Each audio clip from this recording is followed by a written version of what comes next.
سے اعظم کی. میں کوئی بہت بڑا شاعر نہیں ہے، میں نعت پڑھتا ہوں، لیکن غوث پاک کا تبرک لینے کے لیے اور غوث پاک کی برکتوں کا میں کوشش کرتا ہوں. میرے دل میں سمائی ہے عقیدت غوث اعظم کی. میرے دل میں سمائی ہے عقیدت غوث اعظم کی. صدا قائم رہے یا رب، صدا قائم رہے یا رب. یہ قربت غوث اعظم کی. صدا قائم رہے یا رب. یہ قربت غوث اعظم کی. اور ہمارا آپ کا اور ہر سنی صحیح عقیدہ کا یہ عقیدہ ہے کہ ہم بھی غوث پاک کو جب پکارتے ہیں تو ہم سب کا کہ جب بھی ہم غوث پاک کو پکاریں گے تو وہ ہماری مدد کے لیے حاضر ہے. پکارا جب بھی یا میرا تو مشکل ٹل گئی میری. پکارا جب بھی یا میرا تو مشکل ٹل گئی میری. پکارا جب بھی یا میرا تو مشکل ٹل گئی میری. رہی مجھ پر ہمیشہ یہ شفقت غوث اعظم کی. رہی ہم پر ہمیشہ یہ شفقت غوث اعظم کی. اور غلامی میں میرا کی سکون قلب دیتی ہے. غلامی میں میرا کی سکون قلب دیتی ہے. غلامی میں میرا کی سکون قلب دیتی ہے. قبر میں آسرا دیگی یہ نسبت غوث اعظم کی.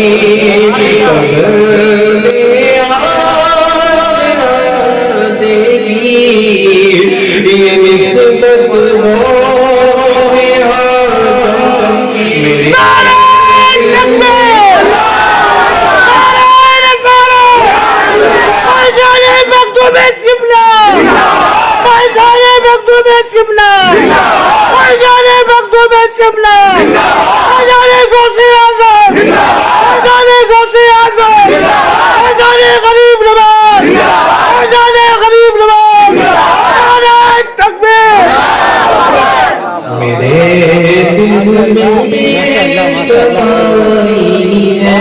میرے عقیدت غوث اعظم کی. اور ہمیشہ سے بھکاری ہوں شہ بغداد کے درگاہ. ہمیشہ سے بھکاری ہوں شہ بغداد کے درگاہ. ہمیشہ سے بھکاری ہوں شہ بغداد کے درگاہ. میری جو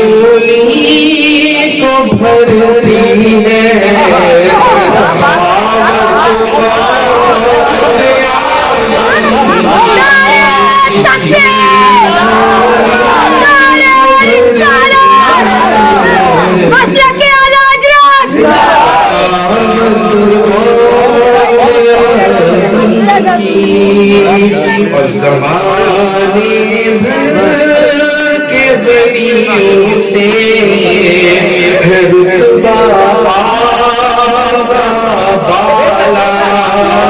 بے شک تمام اولیاء کے سردار ہیں حضرت غوث پاک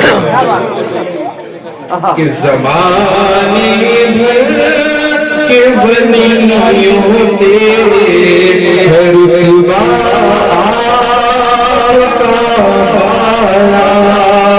زمانے بھر کے ولیوں سے رتبہ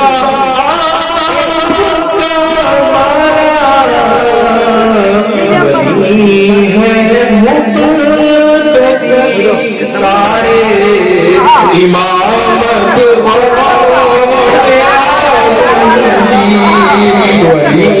ہے مقتدی سارے امامت اعظم کی. زمانے بھر کے ولیوں سے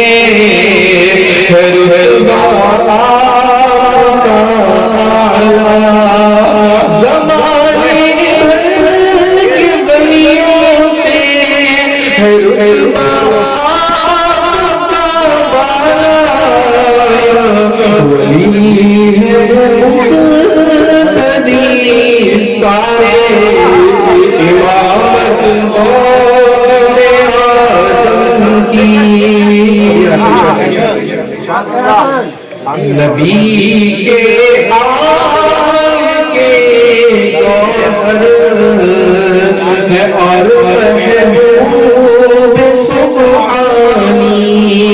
نبی کی آگے گوہر ہے اور محبوب سبحانی. نبی کی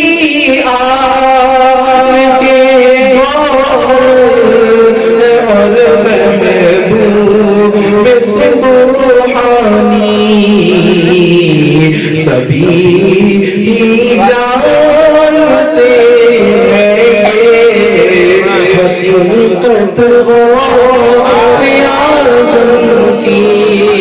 میرے دل میں سمائی ہے حقیقت غوث اعظم کی. سدا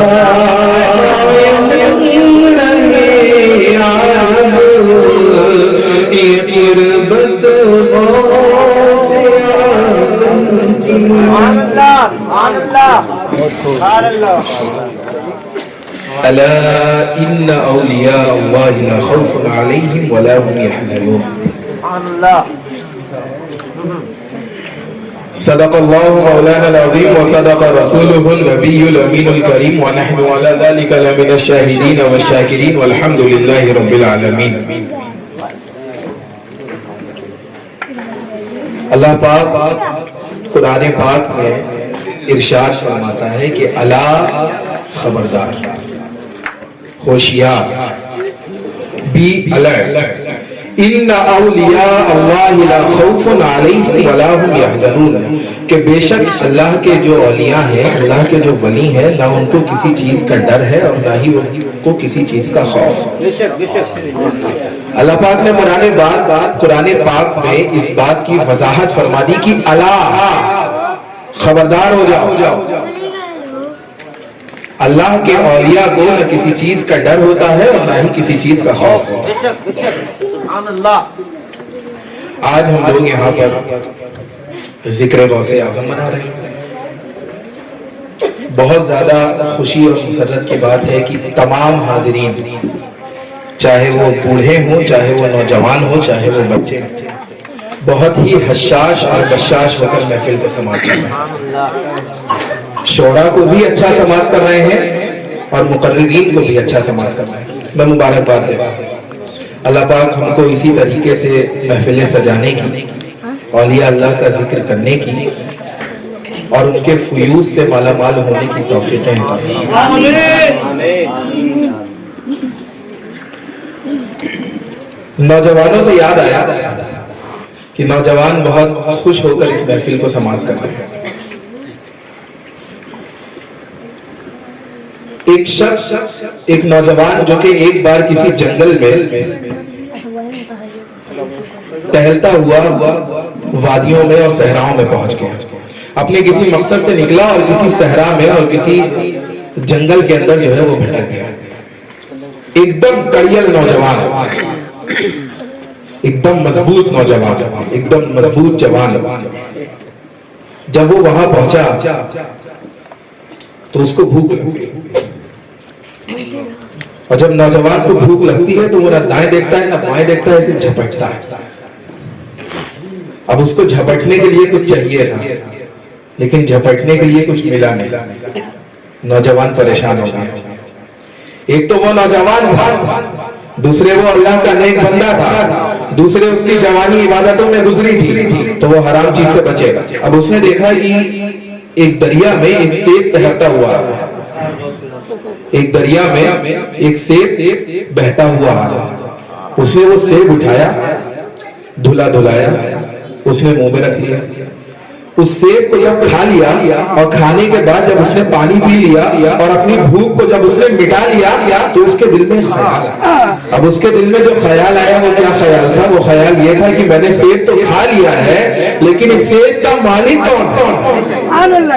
اس سیب کے مالک سے تو میں نے اجازت نہیں لی.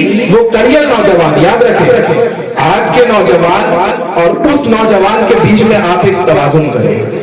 وہ توازن اس کے بیچ میں جو ہے آپ ایک وزن کریں کہ آج کا نوجوان اور تب کا نوجوان کیا تھا. ایک کڑیل نوجوان جس نے بہتے ہوئے سیب کو کھا لیا، نہ اس کا مالک اس کی سختی کرے، لیکن تب بھی اس کے دل میں خشیت آ گئی کہ یہ سیب کس کا ہے؟ میں نے اجازت نہیں لی، میں نے بنا اجازت اس سیب کو کھا لیا. اب اس کے دل میں ایک خلش پیدا ہو گئی، اس کے دل میں ایک جو ہے تجسس پیدا ہو گیا کہ مجھے اس کے مالک کے پاس جانا ہے اور اس کے مالک سے ملنا ہے اور کہنا ہے کہ میں نے آپ کا سیب کھا لیا، آپ مجھے اجازت دے دیجئے کہ یہ جائز ہے میرے لیے. وہ پریشان. اب اس کے بعد جو ہے اس نے دیکھا اسی جستجو میں، اسی تجسس میں اس نے دیکھا کہ ایک پیڑ کی شاخ اسی دریا، اسی نہر کی طرف لٹکی ہوئی تھی. اب جو وہ پیڑ تھا وہ سیب کا پیڑ تھا، اور ظاہر سی بات ہے سیب اس میں سے گرا ہوگا، اور جب سیب گرا ہوگا تو بہہ کے اس کے سامنے آیا ہوگا اور اس نے سیب کو اٹھا کے کھا لیا ہوگا. اس نوجوان کے دل میں خیال آیا کہ سیب آخرکار کسی کا ہوگا، پوچھ لیتا ہوں. وہ گیا.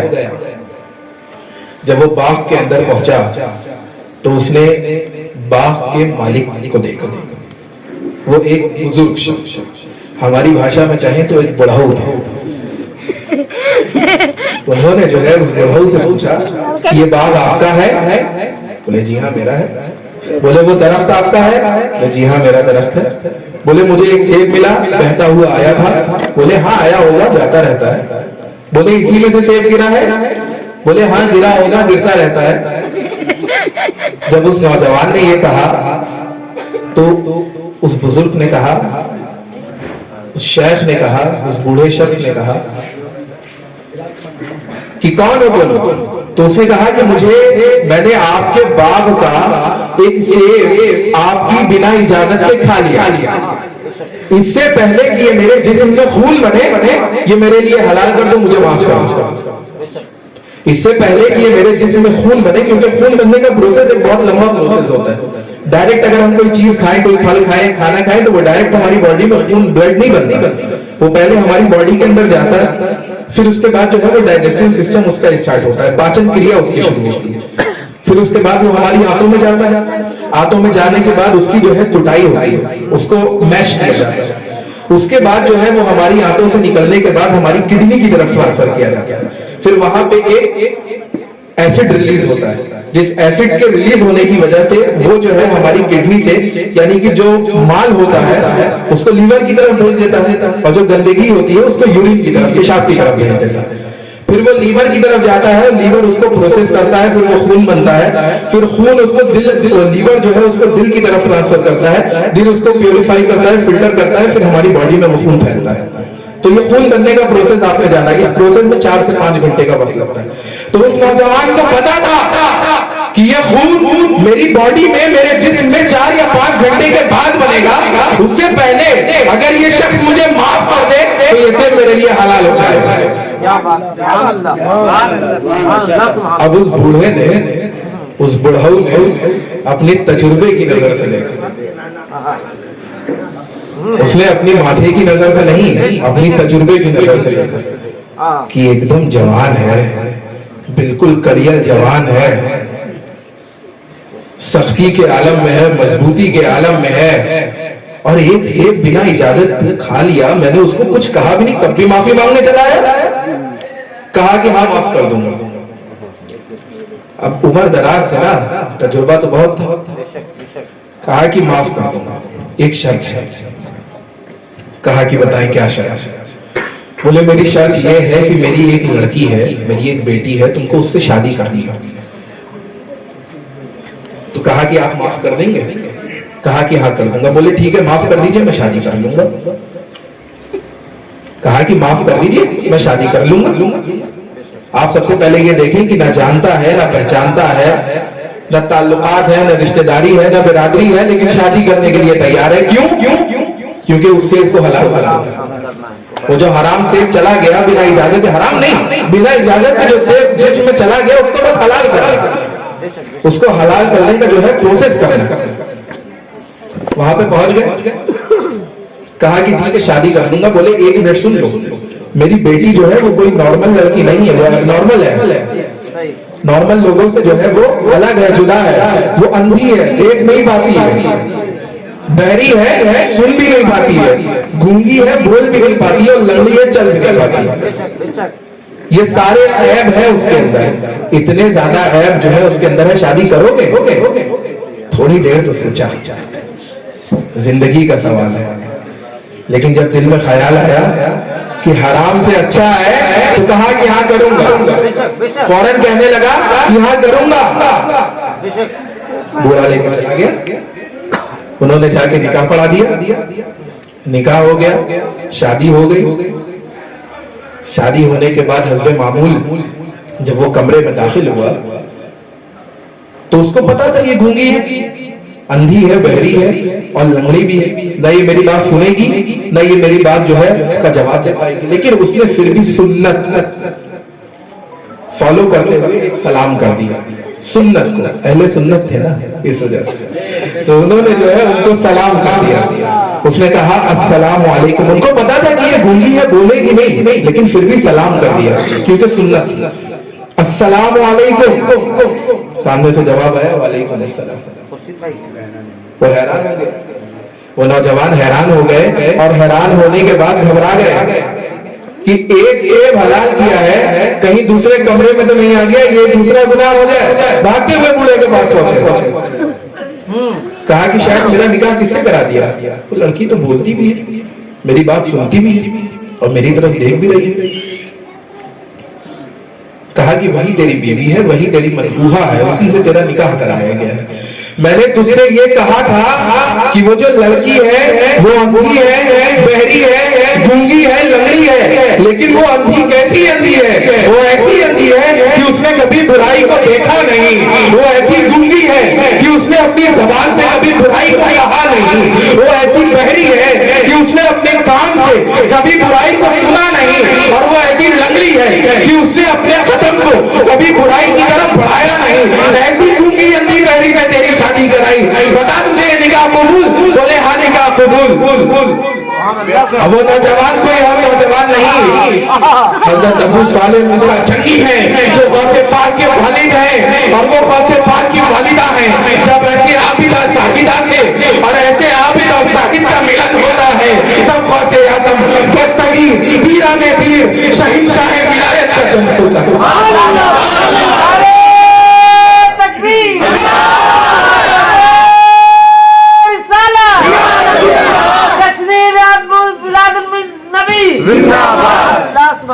آپ صرف اس بات کو نوٹ آؤٹ کریں کہ وہ ایک نوجوان تھا اور اللہ نے اس کو سمرا کتنا اچھا۔ اس نے شادی تو یہ سوچ کے کی تھی کہ یہ اندھی ہے، گونگی ہے، بہری ہے، لیکن اس کو سمرا کتنا اچھا ملا کہ وہ بے حد بلا کی خوبصورت عابدہ، زاہدہ، سیدہ سے ان کا جو ہے وہ نکاح ہو گیا۔ یہ غوث پاک کی شان ہے، جب والدین اس مرتبے کے ہوتے ہیں، جب والدین اس لیول کے ہوتے ہیں، والدین کی عبادتیں اس لیول کی ہوتی ہیں، تب کہیں جا کے غوث پیدا ہوتے ہیں۔ اور وہ غوث پیدا ہوتے ہیں جو پیدا ہوتے ہیں تو 18 پارے حافظ ہوتے ہیں، جب پیدا ہوئے تو 18 پارے جو ہے وہ اپنے ذہن میں لے کر آئے، حافظ ہو کر۔ اب غوث پاک کا جو ہے وہ جنم ہو گیا یکم رمضان المبارک، ایک رمضان المبارک جو ہے وہ غوث پاک کا وہ ولادت ہو گئی۔ اب ولادت ہونے کے بعد جو ہے ایک رمضان تھا، لوگوں کو روزہ رکھنا، اس میں جو ہے ایک شک ہو گیا۔ آخری شعبان کا جب ہوتا ہے تو کبھی کبھی ایسا ہوتا ہے کہ ایک روزہ چاند میں جو ہے وہ شک ہو جاتا ہے، اس کو یوم شک کہا جاتا ہے۔ کبھی ہوتا ہے کہ ایک کا، کبھی ہوتا ہے کہ 29 کا۔ تو اس طریقے کا کنفیوژن جو ہے وہ ہمیشہ چلتا رہتا ہے چاند کے معاملے میں، چاہے وہ عید ہو چاہے وہ رمضان۔ تو وہی معاملہ وہاں بھی تھا، یوم شک کا واقعہ۔ اب جب سیدہ کی بارگاہ میں سب لوگ آئے، کیونکہ غوث پاک کی والدہ جو تھی وہ بہت عبادت گزار تھی، یہ تمام بغداد جانتا تھا، پورا جیلان جانتا تھا، اس کو گیلان کہا جاتا ہے۔ وہ بھی جانتا تھا کہ غوث پاک کی والدہ جو ہے وہ ایک عالمہ بھی ہے، ایک زاہدہ بھی ہے، ایک عابدہ بھی ہے اور ایک سیدہ بھی ہے۔ تو سب ان کی بارگاہ میں چلے آئے، اور بارگاہ میں چلے آنے کے بعد انہوں نے کہا کہ کیا آج ایک رمضان ہو گیا یا کل ہونا ہے؟ انہوں نے کہا کہ آج ایک رمضان ہے اور آج پہلا روزہ ہے، روزہ رکھیے۔ آج پہلا روزہ بھی ہو گیا۔ کہا کہ کیسے؟ کہا کہ پہلا روزہ ہو گیا، کہیں سے شہادت نہیں ملی، کسی نے چاند کو نہیں دیکھا۔ تو انہوں نے کہا کہ میرے بیٹے محی الدین عبد القادر نے صبح سے دودھ کو منہ نہیں لگایا، اور اس کا معمول ہے کہ وہ جب دودھ کو منہ نہیں لگاتا یعنی اس کا روزہ ہے، اور آج پہلا رمضان المبارک ہو گیا۔ یہ غوث پاک کی شان ہے۔ ابھی صرف 2 سال کے ہیں، ولادت ہوئی ہے، چھوٹے ہیں، بہت چھوٹے۔ یہ غوث پاک کی شان ہے۔ ایک بار کا واقعہ ہے، غوث پاک سے کبھی کسی نے پوچھا کہ آپ کو کب پتا چلا کہ آپ ایک اللہ کے ولی ہیں؟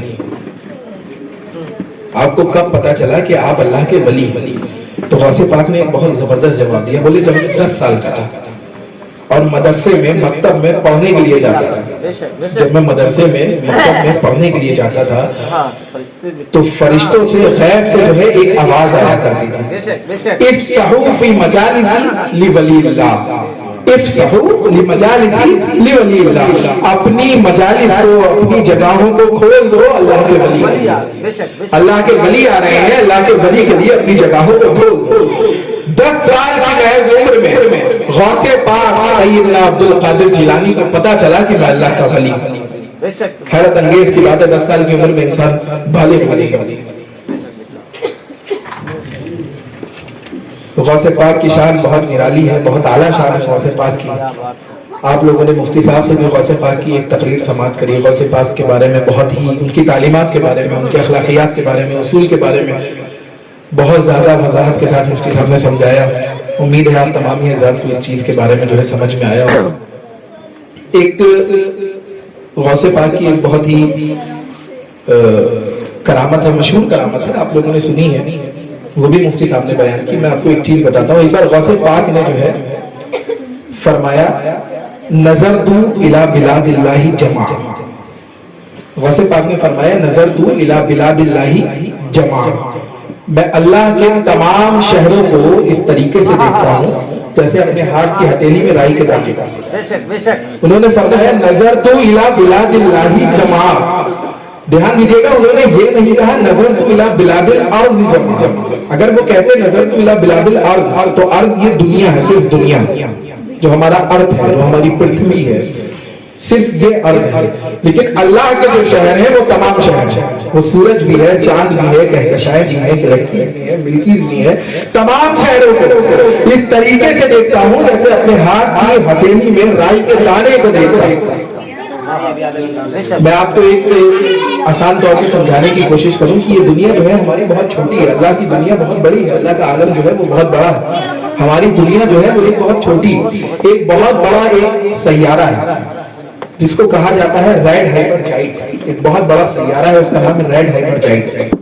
وہ اتنا بڑا سیارہ ہے کہ اس کو یہاں سے لے کے یہاں تک اگر اس پہ ایک تیز رفتار ہوائی جہاز جو ہے اس پہ سے پرواز کرے اور اس ہوائی جہاز کی جو رفتار ہو وہ 7000 کلومیٹر پرتی گھنٹہ ہو، اس کو یہاں سے لے کر یہاں تک آنے میں 1100 سال لگیں گے. اتنا بڑا وہ ایک سیارہ ہے، وہ ایک ریڈ ہائپرجائٹ جس کا نام ہے. اور اس طریقے کے ہزاروں سیارے.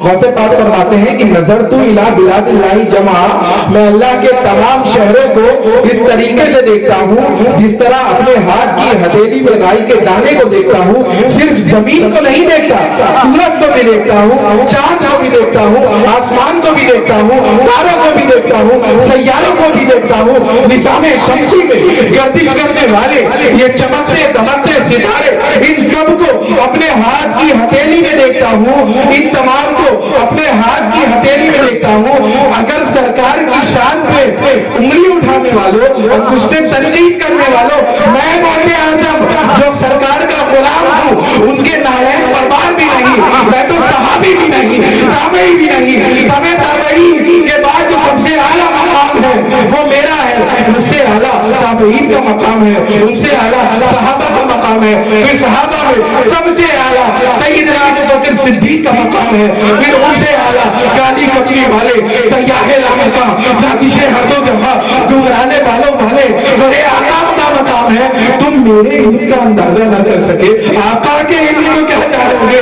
یہ شان ہے خدمتگاروں کی، سردار کا عالم کیا ہوگا؟ یہ شان ہے ان غلاموں کی، اس چاند کا.